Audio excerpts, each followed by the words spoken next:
Pemirsa, berita terpopuler yang pertama, isu kenaikan harga Pertalite semakin kencang. Presiden Jokowi buka suara perihal pembatasan Pertalite ini dan juga solar subsidi.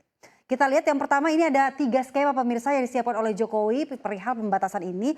Pertama, masih dibahas mengenai apakah pembatasan dilakukan berdasarkan besaran kriteria kubikel sentimeter kendaraan. Yang kedua, apakah yang berhak membeli Pertalite hanya mobil umum dan roda 2 atau motor saja. Yang ketiga, hanya untuk warga yang tidak mampu berdasarkan data dan akan diberikan subsidi melalui PKH atau bantuan langsung tunai atau BLT ataupun bantuan sosial sembako. Ya, intinya sih pemerintah akan melakukan pembatasan agar pemakaian BBM bersubsidi ini lebih tepat sasaran. Jokowi mengakui persoalan penyaluran subsidi masih berkaitan dengan data. Sejumlah pemangku kepentingan masih berkutat dengan data di masing-masing instansi dalam mengkalkulasi sebuah kebijakan.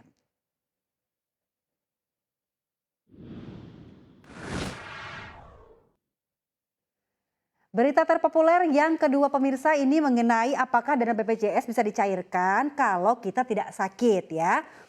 Oke, para peserta yang membayar iuran memang berhak mendapatkan jaminan kesehatan. Sakit atau enggak, kepesertaan BPJS Kesehatan tetap berlaku sebagaimana mestinya. Sehingga jawaban dari pertanyaan ini adalah tentu tidak. Sayang sekali ya pemirsa. Pasalnya BPJS Kesehatan menganut sistem gotong royong saat iuran yang selama ini dibayarkan tidak terpakai atau tidak diklaim, maka akan digunakan sebagai subsidi silang untuk membantu peserta BPJS Kesehatan lainnya. Meski demikian, tidak ada yang dirugikan dalam hal ini pemirsa.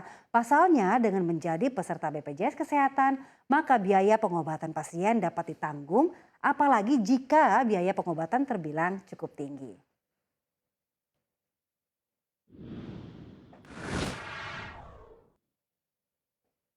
Berita terpopuler yang ketiga datang dari Rusia. Pemirsa, ini perang Rusia di Ukraina yang berkepanjangan dinilai telah menjadi bumerang bagi Presiden Vladimir Putin. Pemimpin itu disebut kini tersandra dalam konflik tersebut.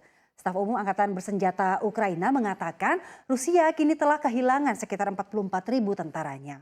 Penghitungan harian terbarunya pada Rabu juga mengkonfirmasi bahwa kerugian terberat baru-baru ini terjadi di Kharkiv dan Donetsk. Putin pun diketahui telah menghadapi kesulitan besar selama invasi setelah banyak kemunduran termasuk perlawanan sengit Ukraina dan masalah teknis.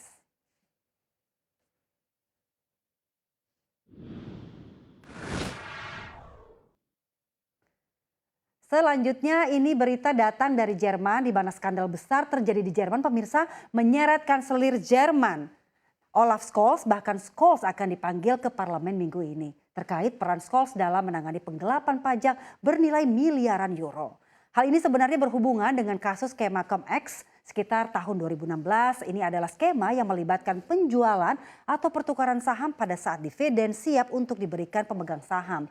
Pada skema itu, bank dan investor dengan cepat memperdagangkan saham perusahaan sekitar hari pembayaran dividen. Dengan begitu mengaburkan kepemilikan saham serta membuat banyak pihak salah mengklaim potongan pajak atas dividen. Celah itu yang kini telah dilarang di Jerman melibatkan 100 bank dan 1.000 tersangka tersebar di 4 benua. Saat ini hal itu pun akhirnya berubah menjadi skandal dan mengarah ke politik Jerman. Kasus mulai hidup lagi di tahun 2022 setelah jaksa menyelidiki kota Hamburg. Perlu diketahui pemirsa, Scholz di tahun 2011 adalah wali kotanya. Penyelidik menemukan uang tunai 200.000 euro di berangkas seorang politisi lokal.